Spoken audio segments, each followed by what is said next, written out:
G'day, Chris Walker here, and today I want to talk about emotion.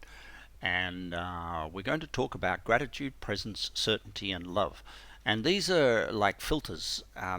It means that if what you're about to say or think or do doesn't come from gratitude, presence, or certainty or love, then it's probably wise not to do it because it's going to fragment things. It's going to cause turbulence.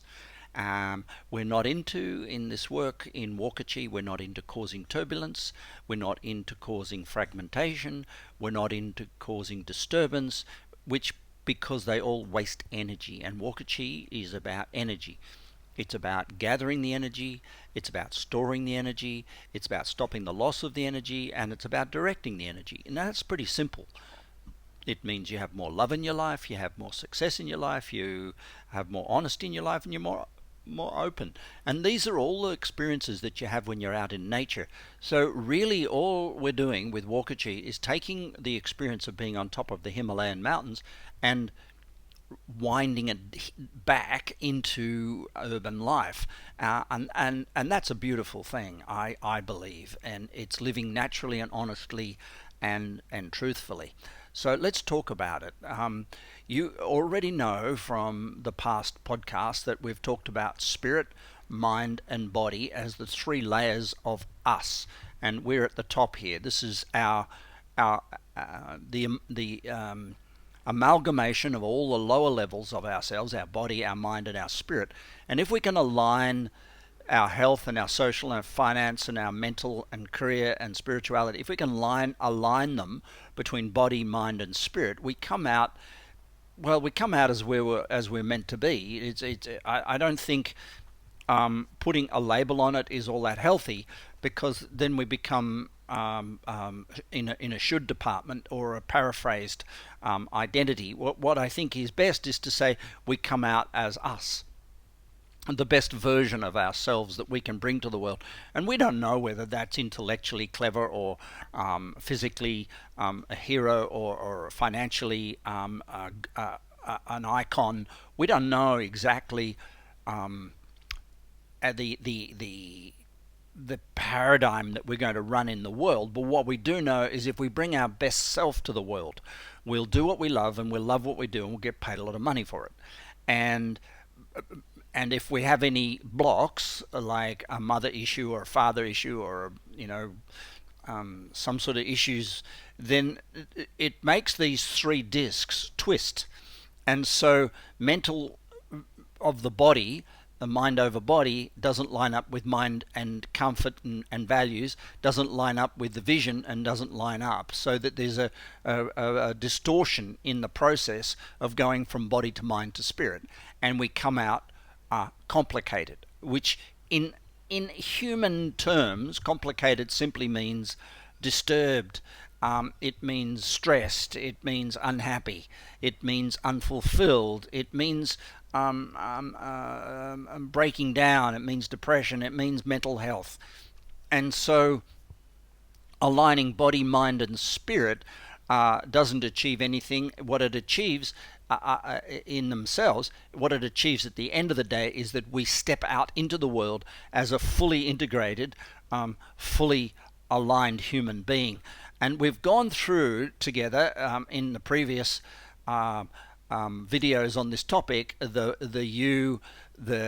gone through the layer of the spirit, we've gone through the layer of the mind, and we've gone through the layer of the body. But today, what I love to do is go to the layer of how to align the three, how to align all the three lower, so that the fourth becomes you, true. And the four words you can see here are gratitude, and I'm going to talk about that in a minute. Presence, I'm going to talk about that. Certainty, and love. So let's talk about first gratitude. And I'm going to leave this slide on the screen so that you can get a gist of it. Life purpose is to align the body so that there's a purpose bigger than self-gratification. And what we're looking for with that emotionally is a sense of gratitude for the past. So anything you can't be thankful for affects your body, and it affects it in physiological ways, psychological ways, and biological ways. So ingratitude and the immune system are totally connected, and that's been validated by hundreds of tests throughout the planet, at some of the best universities in the world, that gratitude, the thought of thankfulness, and health are completely one-on-one. And when you're unthankful, when you speak unthankfully about something critically, or negatively, or judgmentally, when you speak negatively about something, typically, and that is eroding your health and well-being at the same time. So if you're beating up on yourself for not being good enough, or you're continually trying to be better than who you are, or you're continually not enjoying and being thankful for what you've got, and if you're continually critical that your kids aren't what you wanted them to be, or your money isn't what you wanted it to be, or your job isn't what you wanted it to be, if you're continually hammering yourself and getting hooked into what's called self-help, and self-help is when you try to improve yourself. But if you're into improving yourself, that runs a paradigm, doesn't it? It means you're not perfect as you are. And we've talked about this over and over again, that gratitude for who you are, appreciation for what you've got, and thankfulness for where you are in the world. I need nothing, I want nothing, I have everything, is the fundamental source of well-being, of health in your body. So let's get really clear that although gratitude sounds like a mental thing and purpose sounds like a visionary thing, it's really about the well-being of the machine, which is a fragmented, this body of yours is a fragmented, trillions and trillions of cells. As many cells in your body as there are stars in the universe, and you can go and study how many stars there are. There's trillions and trillions, even in a galaxy. And so those cells can operate cohesively toward in a unified way, which is called health, or they can operate dysfunctionally, which is not cohesively, fragmented, not unified, and therefore ill health. So the unifying energy of the body, what brings you into well-being, is a state of gratitude with a purpose bigger than yourself. So let's now move to the second one, inspiration, which is when we've said gratitude, presence, certainty, and love. The second one is about your mind. Now, inspiration is what catches your mind, captures it. So if you've got inspirational music, your mind will be captured by it. If you've got inspirational viewpoint, looking over the ocean, your mind will be captured by it. If you've got inspiration in your work, your mind will be captured by it. If you've got inspiration all around you, your mind will be captured, time will evaporate, and you will have incredible energy, incredible zest for life, and incredible memory for what you do. You won't get Parkinson's or Alzheimer's or any of these things, because the zest for life is really inspiration. It's concentration on what you're doing, and that's why we learn open eye. Never meditate with your eyes shut, by the way. Open eye meditation. That's why we learn Zen. When we do open eye meditation, we learn Walker-Chi. We do all these things to train the mind to think, and we're trying to train both sides of our mind, not just our creative side, and therefore engage in story. We're trying to train the other side, which is the analytical side, but we're trying to get them both to work in hand in balance, and that's what we talk about, balance. Balance-centered calm. We've been through that already. So a balanced mind is an inspirational mind, and what that creates is a sense of presence. Now, we've got gratitude. We've said gratitude for the past. Where are we? We're right here, right now. And inspiration engages the mind in what it's doing. Now, don't please get confused here. It's not about what you're doing. It's not about the thing. So look, you could be sweeping the floor. The question is, can you link it to your vision? If you can link sweeping the floor to your vision of transforming the universe or flying to the moon, you will engage. Your mind will connect. But if you are thinking that what I'm doing now is a waste of time compared to what I want to do in the future, which is not a waste of time, your mind will disconnect and you will have no inspiration and you will lose presence. Now, when a person loses presence, they become resistant. It's almost like putting one foot on the brake and one foot on the accelerator and trying to drive. That means that they're resisting being present. They're thinking in the future, or they're stuck in the past. Now, gratitude brings you into the moment. Vision takes you into the future. Our mind's job, yours and my job, when we're following the gratitude, presence, certainty, and love, is to get present, to be right here now. Now that means the left brain and the right brain are completely aligned with each other. Then one's not dominating. If you're sitting, thinking, and listening, trying to work out what your response to what someone else is saying will be, you're in the future. If you're sitting, thinking, putting your foot on the brake, going, I don't want to hear this, you're in the past. And so what we're trying to do is learn how to listen. That's the secret to presence. That's the secret to being right here in this moment, right here, right now. It's called listening. And the ability to listen with an open heart means no need to make a decision. It means allowing information in. And this is what we call I-talks. When the mind is talking, I, me, I, me, I, there is no presence. Absolutely zero. The mind for presence needs to be engaged in listening and in reception.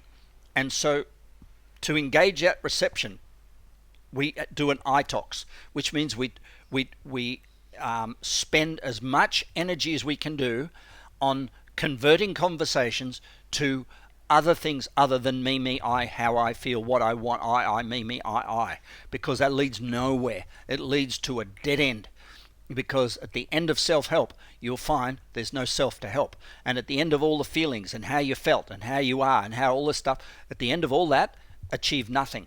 At the end of the day, it's about other. And what we're trying to do here by I-toxing is to let go. Let go of the me conversation. Let go of how I. Someone says to you, how are you today? You go, gosh, the birds are beautiful out there, aren't they? And you flip it. If someone says, how do you feel at the end of the day? You go, work was fantastic. There were a few things there that were challenging for somebody else. And you flip the conversation away from you. If you can learn to de-ify your life, you will actually engage in a really great sense of presence. And this is quite ironic, because the person with powerful presence feels like they're in themselves. That feels like they have a powerful self. But the thing is that they don't, because what they're interested in is you. What they're interested in is the engagement with the world around them. But it doesn't come from giving to get. It comes from a sense of fulfillment. It comes from a sense of wanting to know. It comes from the sense of knowing that the I doesn't exist. It comes from a blank sheet. So the second step in this list is absolute presence. Gratitude for the past, presence in this moment. And it's not about what you do, it's about how you approach what you do. Don't blame your job, don't blame your partner, don't blame the kids, don't blame the TV, don't blame the food, don't blame. You have a choice. Your mind is the most powerful weapon the universe gave you. You have the freedom to think.